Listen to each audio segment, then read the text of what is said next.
Continuamos. En Hudson tenemos un problema y venimos con nota, ¿verdad? Venimos con nota, momento de compartir con todos ustedes, amplificar.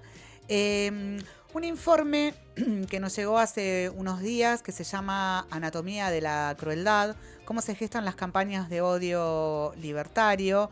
Este informe es una colaboración entre la Asociación Civil Comunicación para la Igualdad, que es una organización sin fines de lucro cuyo objetivo es la promoción de la igualdad y diversidad de género en la comunicación, y la Fundación Heinrich Böll, que es una fundación que trabaja de forma independiente para promover la democracia y defender los derechos humanos, actuar para prevenir la destrucción del ecosistema global, impulsar la igualdad entre mujeres y hombres, garantizar la paz mediante la prevención de conflictos en zonas de crisis y defender la libertad individual frente al poder estatal y económico excesivo. Para charlar un poco sobre este informe respecto de la génesis, ¿no? Uh-huh. De esta pedagogía de la crueldad, de esta anatomía de la crueldad, está en comunicación con nosotros Sandra Chaer, licenciada en comunicación, especializada en género y derecho. Hola Sandra, ¿cómo va? Buenas tardes, ¿todo bien? ¿Qué tal? Buenas tardes, ¿cómo están? Un gusto. Un gustazo, che. Bueno, queríamos charlar un poco respecto de que estuvimos mirando el informe, nos pareció como muy interesante amplificar, digamos, este análisis que habían hecho ustedes en esta colaboración respecto de cómo se gestan las campañas del odio libertario, es decir, dónde se inician, qué recorrido tienen, cuáles son sus objetivos y demás. ¿Qué es lo que buscaron identificar ustedes a la hora de realizar este informe? Nosotras venimos trabajando hace tiempo, de alguna manera, en la comunicación digital de las extremas derechas y en los discursos de odio. O sea, si vamos más atrás, nuestra primera motivación fue que empezamos a ver, cuando apenas iniciada la pandemia, que había muchos discursos de odio, más que antes, y sobre todo que afectaban a los feminismos. Ese fue, de alguna manera, nuestro origen. Uh-huh. Y de ahí nos vamos derivando cada vez más hacia la investigación de la comunicación de las extremas derechas, porque lo que detectamos es el fuerte antifeminismo, que hoy nos parece algo totalmente normal, pero en ese momento, hace 5 años atrás, no era tan evidente. Uh-huh. Post-debate por la legalización del aborto emerge estas narrativas antifeministas en Argentina y cada vez ocupan más espacio, sobre todo en la comunicación digital. Entonces, de alguna manera, ese es nuestro origen, y lo que pensamos en este caso, teniendo en cuenta que era un año electoral donde la desinformación abunda. En general, en los años electorales en todos los países hay más desinformación que en años no electorales.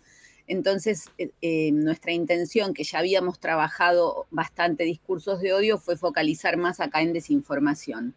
Y lo que hicimos fue tomar 4 episodios, 3 que tienen una temporalidad específica, uno que es el episodio que se inicia con el discurso de Milei en Davos, que más o menos nosotras tomamos unos 15 días. Después el ataque al periodismo a partir de abril, entre abril y mayo tomamos, desde que Milei da la entrevista en Neura hasta que presenta la demanda judicial por calumnias e injurias contra 3 periodistas. Después el ataque a Julia Mengolini y finalmente una narrativa más de tipo atemporal, porque el gobierno la retoma sin que haya habido un momento así de mucha efervescencia, que es la que tiene que ver con natalidad. Y lo que nosotras buscábamos sobre todo era poner sobre la mesa una metodología, que es lo que ya venimos viendo desde que investigamos a las extremas derechas. Es decir, que esto no es aleatorio, que no es que el presidente se levantó de mal humor y entonces ese día decidió tuitear en contra de alguien, sino que hay una estrategia deliberada, que ya además está aprobada en otros países, que tiene que ver con como objetivo, podríamos decir, final y a mediano o largo plazo, transformar la idiosincrasia política y social de una sociedad, en este caso de la Argentina. En términos de comunicación política se lo llama mover la ventana de Overton, es decir, hacer que la gente empiece a pensar. Mover la ventana de Overton concretamente es que lo que antes no estaba o no se, en el discurso público no estaba sobre la mesa y de alguna manera había consenso en no decirlo, como por ejemplo el nunca más en Argentina, claro, ¿no? Que es un consenso que no íbamos a traspasar. Sí. Bueno, mover la ventana de Overton significa que vos impulsás la opinión pública de tal manera que se empiezan a traspasar esas fronteras. Y finalmente, a mediano y largo plazo, el objetivo es que la gente empiece a pensar de una manera más conservadora y que entonces sea más fácil transformar las políticas públicas hacia una línea, en una dirección más conservadora. Este sería de alguna manera el recorrido o el camino, y para nosotras lo que era muy importante fue nuestra intención, es tratar de dejar sobre la mesa la evidencia de que esto es una metodología, que no nos indignemos más cada vez que hay un tuitero que dice no digamos lo suficiente al periodismo, o que el presidente dice los periodistas son las prostitutas de los políticos, o que se le hace un video fake tremendo a Julia Mengolini o a cualquier otra periodista. Es decir, que tomemos las decisiones que hay que tomar sobre esto, pero que lo pensemos como un sistema político de ataque, que es lo que es. Dale. Sí, ¿qué tal? ¿Cómo estás, Sandra? Luciano Hola. te habla. Vos es que mientras vos delineabas de alguna manera lo que va diciendo el informe, me ponía a pensar en el estado en el que estamos, ¿no? Y cómo de alguna manera esa opinión pública que, como vos decías, parecía que había algunos límites que no iba a cruzar, de golpe se convierte en el plafón para legitimar algunas políticas de Estado que claramente pareciera ser un problema de época y no algo que se le hubiera planteado, o sea, en otro momento no hubiera sido posible plantear unas cosas así. Digo, tiene que ver con una cuestión de tolerancia social, o sea, o realmente hay un porcentaje de la sociedad que piensa en ese sentido y acciona a partir de que ve este plafón. Yo supongo que una cosa no invalida a la Ok. otra, de las que estás diciendo, me Ujú. parece.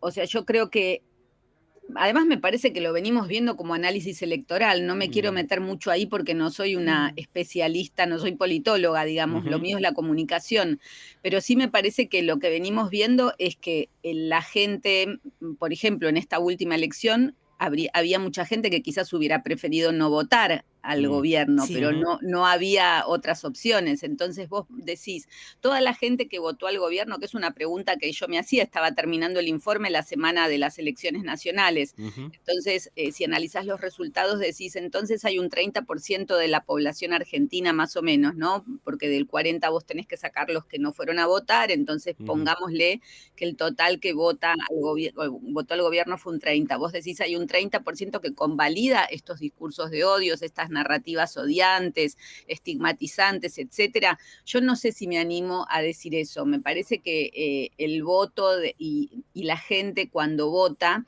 que me parece que la pregunta que me estás haciendo vos es si la gente piensa esto o no, Mm. la gente no vota solamente pensando en discursos de odio y narrativas estigmatizantes, Mm. vota principalmente con el bolsillo. Tal cual. Entonces, bueno, ahí no había una solución, y me parece que Mm, todo este otro combo que trae La Libertad Avanza, como todas las extremas derechas, es de alguna manera la pelusa del durazno. La Mm. gente de sí. alguna manera acepta que esto es parte del combo, pero no significa, seguramente hay un núcleo que se siente Sí. muy identificado con estas narrativas violentas, con la desinformación, etcétera. Pero yo no creo que sea la totalidad de la población. Además, cada vez empieza a haber no en Argentina, sí en otros países, indicadores que están diciendo que hay mucho hartazgo con las narrativas odiantes en Mm, general en las redes sociales, que la gente está empezando a alejarse un poco de las redes sociales, a valorar narrativas más positivas. Es decir, esto no es que es un camino de alienación Mm. social y política global donde vamos a terminar todos acabados. Me parece que esto es parte de un proceso. sí. Ujú.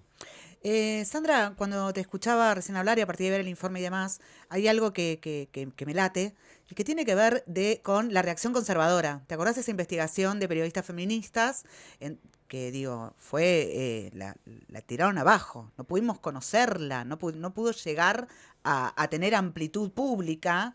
Digo, tiene que ver con eso, este armado, digamos, que hay hoy para instalar este tipo de discursos.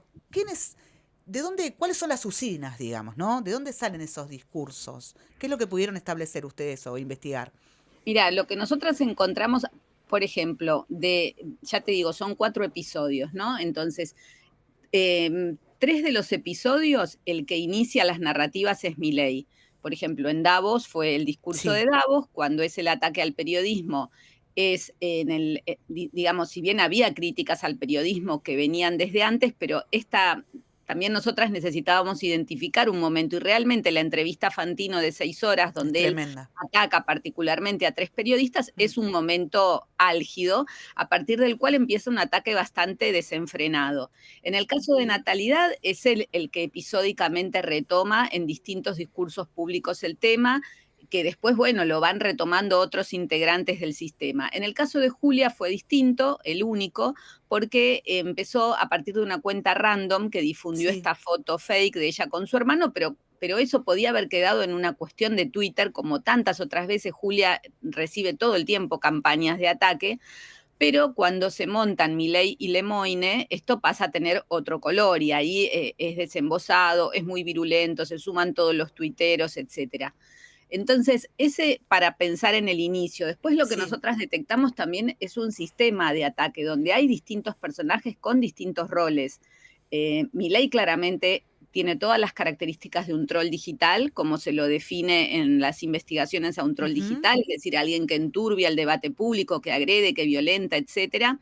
Y por el cargo que tiene de presidente de la República, con lo cual, digamos, su voz tiene un impacto en el debate público mucho mayor, por más que la Libertad Avance la niegue, porque el gobierno en general dice es un ciudadano común, que responden con las mismas herramientas que cualquier otro ciudadano, pero toda la jurisprudencia interamericana y norteamericana, que es valorada justamente mucho por el gobierno, en libertad de expresión, lo que dice es que la mayor responsabilidad en un cargo público implica también una mayor responsabilidad en la voz pública. O sea, no es lo mismo la voz del presidente, ni siquiera la voz de Lilia Lemoine, que la voz de una persona que no tiene ningún cargo. Entonces, bueno, acá si querés pensando como lo que sería el sistema de troles, que podés agregar si querés a Daniel Parisini, que es muy evidente, bueno. Después tenés otros roles, por ejemplo, tenés los intelectuales, nosotras les pusimos así, a Nicolás Márquez. Que lo que hacen es que inmediatamente después que el presidente sale con una narrativa de este tipo, ellos están disponibles para notas en todo el ecosistema de medios de comunicación afines. Acá hay que decir también que la pauta oficial sigue funcionando a través de las empresas vinculadas al Estado, o sea, la pauta oficial no se desmontó, aunque esa sea una narrativa que la Libertad Avance usa también. Entonces ahí tenés todo este ecosistema mediático afín que entrevista a Laje, a Márquez y amplifica, digamos, estas narrativas. Tenés un negacionista como Manuel Adorni, que en general niega todo, dice que el presidente no violenta, que el presidente no agrede, que si el presidente dice que tiene 5 perros, entonces tiene 5 perros, y esto no se puede discutir. O sea, no hay verdad científica, ni evidencia, ni pedido de acceso a la información. Lo que vale es la voz presidencial, que es de una subjetividad absoluta. Había una vocera de Trump en la primera gestión de Trump que había hablado de hechos alternativos. Quiero decir, esto es el manual de la extrema derecha, o sea, no están inventando nada. Los ataques al periodismo ya se hicieron en otro país. La idea de que existen hechos alternativos y no una verdad científica también ya sucedió en otro país. O sea, estamos viendo la implementación local, lo cual no quiere decir también que no seamos un laboratorio para el cual acá se puedan estar probando algunas cosas que después puedan servir en otros países, porque bueno, así funciona.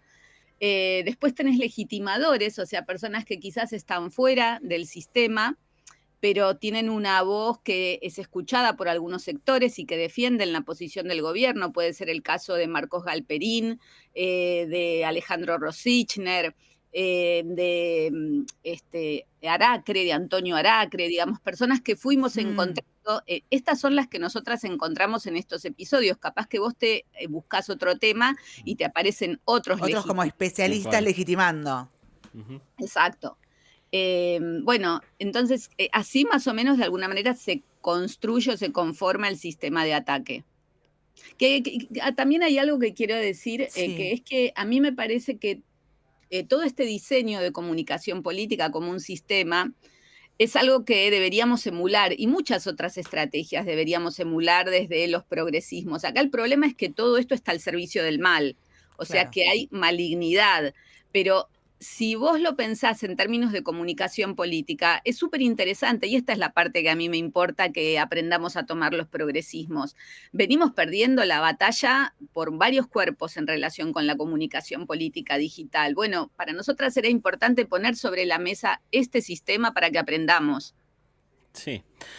Vos sabés que vos estabas hablando, o sea, cuando recién estabas redondeando este comentario, me vino a la cabeza el recientemente electo alcalde de Nueva York y su manera de comunicar, ¿no? Me parece que es por ahí, ¿no? El camino para romper un poco con esta. Digo, porque yo siento que en algún momento empezaron a aparecer términos como, por ejemplo, el término de la posverdad, ¿no?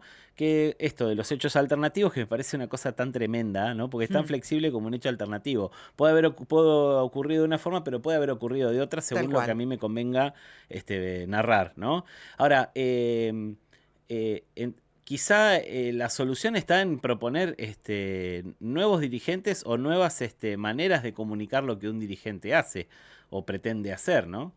Sí, estoy totalmente de acuerdo. Vos sabés que nosotras dictamos un diplomado de comunicación estratégica feminista en Mm, comunicación para la igualdad y estamos tomando la campaña de Mamdani, los distintos ejes que tiene, justamente para analizarla, porque realmente en términos de campaña, después, bueno, hay que ver qué pasa con el devenir político cuando él asuma, Ujú. los intereses con los que se va a encontrar, todo eso ya lo sabemos, pero en términos de comunicación política es súper interesante el diálogo entre lo digital con la calle y con la propuesta política. Son tres patas que me parece que no pueden estar separadas. O sea, lo digital solo tampoco te resuelve. No, tal cual. Tenés que tener la calle activa funcionando y tenés que tener una propuesta política concreta. Me parece que por acá, por el sur, nos están faltando estas cosas. sí. Sandra, quería preguntarte respecto de lo global, digamos, ¿no? Ustedes hacen un análisis, pero también vos nos decías cuando arrancaba la nota que vienen observando, digamos, lo que es el manejo de este tipo de ecosistemas digo, las extremas derechas en lo global, digamos, ¿no? En lo ancho del mundo. ¿Hay algún país que podamos advertir que se emparenta más o menos con lo que sucede hoy acá? Digo, respecto de que tenés gente que labura en Twitter, gente que legitima discursos a partir de charlas vendidas como académicas, digamos. ¿Hay tanto Mira, lumpen dando vuelta en el resto del mundo como acá? sí, Eso. todos los informes que yo vengo leyendo sobre, digamos, cómo es la comunicación de las extremas derechas, acá no estás viendo nada nuevo. Ok. Todo ya se hizo y o está sucediendo, porque también depende de que estén al frente de un gobierno, que no lo estén, Claro, ¿no? Todo eso claro. varía. Pero, por ejemplo, me vino mientras hablabas el caso de Iman Khelif, no sé si se acuerdan, 2024, durante los Sí, Juegos sí. Olímpicos, que la boxeadora Sí, argelina, sí, ¿no? sí, Como lo sí, que lo sí. pongo en Ujú. contexto para la audiencia, que pelea contra una boxeadora italiana, si no me equivoco, se llamaba Angela Carini. Ujú.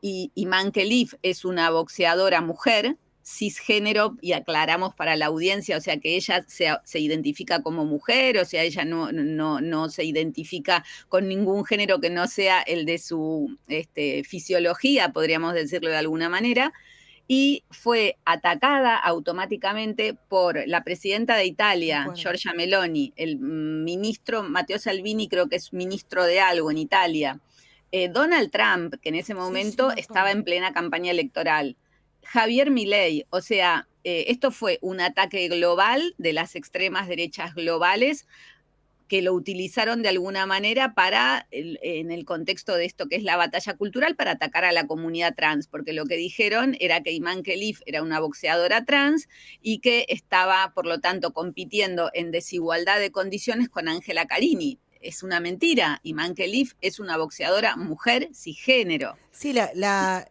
impulsaron a ella tener Que que explicar. explicar Mm.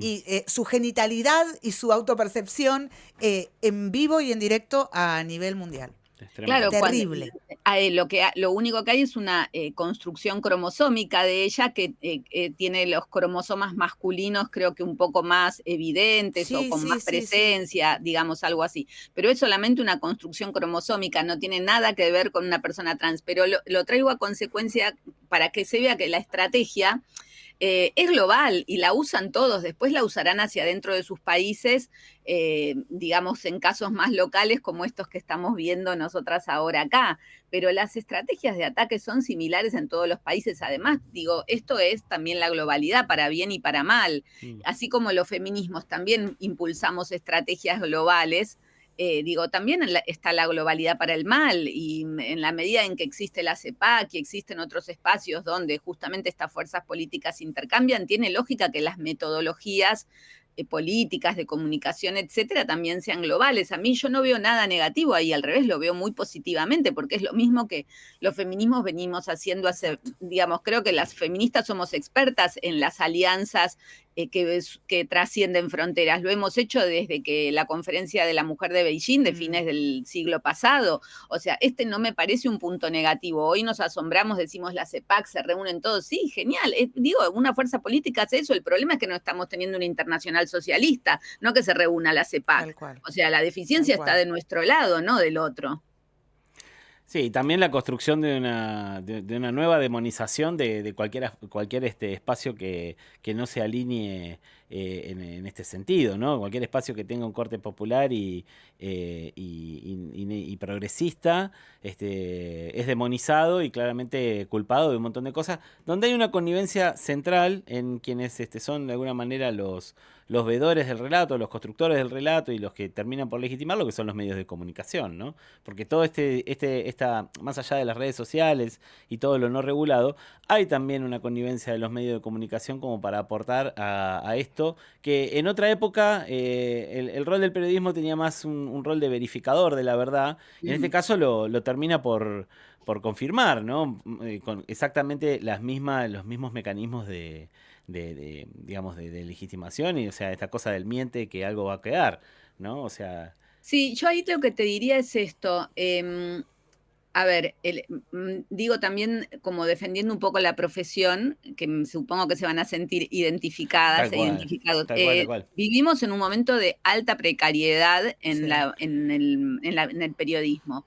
O sea, en este contexto donde además las rutinas son muy voraces y todo lo tenés que hacer muy rápido y enseguida tenés que salir al aire, verificar la información no es un proceso tan sencillo. O sea, nosotras en este caso que teníamos que desmontar un montón de información falsa de los 4 episodios, nos llevó muchísimo tiempo porque es muy entreverado todo lo que proponen.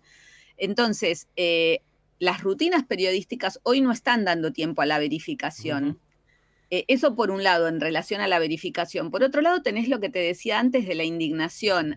Nosotras pusimos 2 tácticas que nos parece que tendrían que llamarnos la atención, que son la del clickbait y ragebait. O sea, lo que hacen las extremas derechas, y esto no lo hace solo Milei, o sea, en los discursos de Milei ustedes lo van a reconocer enseguida, pero también lo hacen otros funcionarios y funcionarias, es que están hablando quizás de un tema normalizado, podríamos decir entre comillas, porque es un tema que se puede hablar en un discurso político o en un medio de comunicación, y de golpe dicen algo muy violento, muy fuera de lugar. Por ejemplo, cuando Milei dijo porque se les pasó la mano en atacar a las 2 vidas, o similares, o por ejemplo cuando dice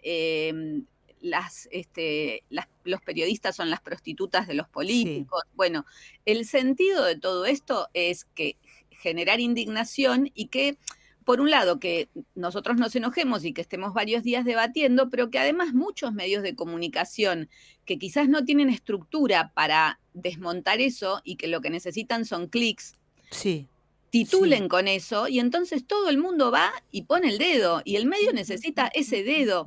Y me parece que esto hay que analizarlo en el contexto de la crisis del periodismo, y que estas fuerzas políticas lo tienen muy bien estudiado. Hay muchísimos medios chicos, nosotras encontramos un montón, por ejemplo, que el título de la nota es, supongamos, los periodistas son las prostitutas de los políticos. La nota tenía 2 párrafos. O sea, no había ningún desarrollo, ningún análisis, ni ninguna crítica del discurso de Milei. Bueno, hay montones de medios de este tipo, digitales sobre todo. Pero esto también me parece que hay que mirarlo en contexto. Realmente el periodismo está pasando un muy mal momento desde la emergencia de las redes sociales. Entonces tenés que ver toda esta dinámica digamos, de llenar la cancha de mierda, como le dice Steve Bannon, en el contexto de la crisis del periodismo. Y sí, claro que yo hace un poquito me preguntaban, bueno, ¿cómo respondemos? Y lo que yo decía es, la desinformación hay que tomarse tiempo, entonces no van a poder ustedes en el mismo día que lo escucharon a Milei decir que la homosexualidad es un sinónimo de pedofilia, ir a buscar de quién está hablando, que es un caso, porque además él no dijo el caso durante el discurso de Davos, hizo la afirmación, rage bait, y no dijo el caso. Bueno, entonces ustedes como periodistas tienen que ir primero descular cuál es el caso, que era un caso de fines del año 2024, que había tenido bastante difusión, porque claro, era un caso de una pareja homosexual masculina en Estados Unidos que efectivamente habían sido sentenciados porque habían abusado de 2 chicos que habían adoptado. Bueno, tenés que relevar el caso, después tenés que desmontarlo, tenés que explicar por qué este es un caso e ir a buscar que en verdad los abusos sexuales, según todas las investigaciones que tenemos hasta el momento, suceden mayormente a manos de varones heterosexuales, no de varones homosexuales. Bueno, hay una cantidad de información, tenés que encontrar esas investigaciones, encontrar las fuentes, todo eso te va a llevar un montón de tiempo que no vas a poder hacer rápidamente. Totalmente. Entonces, vale la pena que te tomes un poco de tiempo y que salgas a la semana siguiente con un informe, porque la verdad que la palabra presidencial no es lo mismo que la del Gordodán, ¿no? Entonces, nada, capaz que al Gordodán lo podés dejar pasar, pero al presidente no. Claridad. Aunque no esté en funciones de presidencia usando sus redes sociales privadas, ¿no? Es una cosa, es un ejercicio ¿cómo es? De gimnasia discursiva tremendo, ¿no? Sí, y mucha confusión. Me parece que tenemos que empezar a tener un poco más de claridad. Nos iba a llevar un tiempo Sí, tal a los cual. progresismos como desmontar todo esto. Bueno, hay que empezar a desmontarlo y a darlo vuelta. Sandra, Urge. muchas gracias por este rato, por este intercambio. Nos interesaba esto, charlar con vos. Felicitaciones por este informe y sobre todo porque es herramienta, digamos, para seguir repensándonos en esta era que está tan rara y tan inmediata. Esto que decís al final, respecto tan claro, tan esclarecedor. Digo, para entender también cuál es la función y cuál es el desafío que tenemos como militantes feministas, como periodistas, comunicadoras al aire y demás, y aliados y aliades que quieran sumarse en este cambio de aire que necesariamente tenemos que salir a dar. Así que te agradezco un montón por este rato. Gracias. Gracias a ustedes. Un abrazo grande y nos seguimos encontrando. Dale, abrazo Abrazo grande. enorme. Adiós. Sandra Chaer qué claridad, chicos, Sí. qué claridad. Ahí está un poco la rosca de esto que sucede hoy, ¿no? Esta anatomía de la crueldad me parece como es la síntesis, digamos, de lo que vemos constantemente en redes, en medios. Y eso entra sin ningún tipo de filtro en todas y cada una de las discusiones que uno puede tener en sus ámbitos más íntimos y en su vida más cotidiana, ¿no? O sea, Sí. como el odio rebalsa por todos lados y la información que en una época perseguía un principio de veracidad, hoy por hoy persigue un principio de popularidad, ¿no? Sí. Y en ese sentido, obviamente el morbo, lo negativo, el escándalo, el rage bait, o sea, esa carnada de odio o esa carnada para que te metas en la nota, es lo que manda y es lo que genera, bueno, que gente como quienes están dirigiendo hoy por hoy los destinos de la nación lleguen a esos lugares y después les abran la puerta para hacer todo lo que en realidad querían venir a hacer, que lejos está de beneficiar al común de la población y beneficiar específicamente a sus amigos empresarios, que son quienes los han puesto ahí. Che, nos tenemos que ir, pero antes de irnos, Sí. estamos recontrapasados de tiempo, mil disculpas a gravedad cero, pero quiero hacer mención a algo que ocurrió acá en la ciudad de La Plata. Elegimos el final del programa para nada, para esto, para recordar a alguien que desde el viernes dejó este plano. Tiene que ver con un artista visual de la ciudad de La Plata, Sí. tiene que ver con la cantidad de murales. Hubo un momento en donde La Plata, a quienes son más chicos, hubo un momento en donde La Plata explotó de murales y uno de los muralistas más reconocidos de esta ciudad es Lumpenbola. Así es. El viernes Lumpenbola dejó este espacio terrenal para ir a perderse por ahí, quién sabe por dónde. Ahí lo tenemos, Eduardo Alcántara, su nombre, pasó por la Facultad de Artes y nos regaló un montón de paredes pintadas que leí mucho esto en las redes y me voy a hacer eco de esto, que es, ahora que tenemos una municipalidad, un municipio que está haciendo un montón de cosas por la cultura, por favor, no hagan lo que hicieron otras gestiones, que fue salir a blanquear paredes, porque la ciudad limpia tiene que ver con la conservación patrimonial del ADN cultural de esta ciudad. Entonces, por favor, eso es un pedido. Hay mucho mural de Lumpenbola y de un montón de artistas que nos acompañan constantemente. Lumpenbola se encargó de pintar a Charly García, a Luis Alberto Spinetta, a Soda Stereo. Donde andemos, fíjense que siempre va a haber un mural de él, alguien muy emparentado con el rock. Ese creo que es el que está en Espacio Live, acá en calle 56.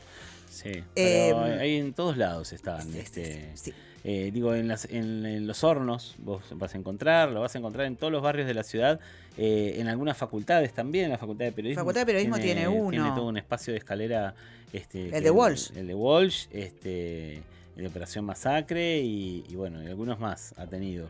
Yo he tenido la oportunidad de conocerlo, un tipo que llevaba de lo simple a lo complejo con una sencillez y te lo explicaba de una forma que vos no lo podías creer. Yo una vez le dije, ¿cómo haces para algo que es chiquitito así con el tamaño de tu celular pasarlo a algo grande como una pared?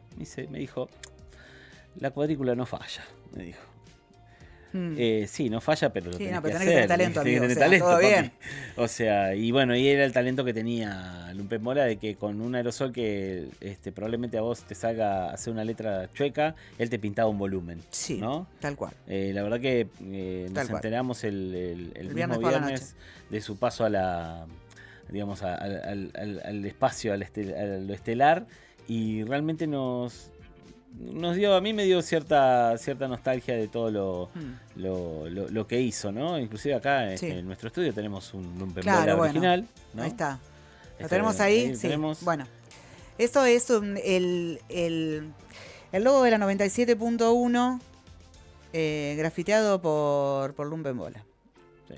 Está en una de las oficinas de abajo y bueno, hoy decidimos traerlo para acá. Eso, qué bueno ser contemporáneo, ¿no? Contemporánea a este tipo de expresiones. Le quiero mandar un abrazo inmenso a Jessie. Enorme, enorme, enorme. Oyenta de esta radio, oyenta de programas anteriores que hemos hecho. Abrazo enorme, loca. Eso. Nada, Lumpenbola va a estar, y hay que cuidar el patrimonio de los artistas locales, porque hoy son un chabón que te cruzás todos los días y mañana es una página en los libros de la historia del arte y de cómo la ciudad se fue desarrollando, ¿sí? La historia va ocurriendo, la historia transcurre y bueno, nosotros somos protagonistas aunque nos parezca que nos pasa lejos, ¿sí? El solo hecho de pasar por enfrente de un mural ya te hace parte. Gente, hasta acá llegamos. Sí. Mati Luque y Guido Sarachi están en los controles sonoros y visuales. Mati, nos vamos a ir con el último de la pauta, que es una hermosura. La pauta es de Martín Vidán, como siempre. En la producción estuvieron Rocío Coda y César Benítez.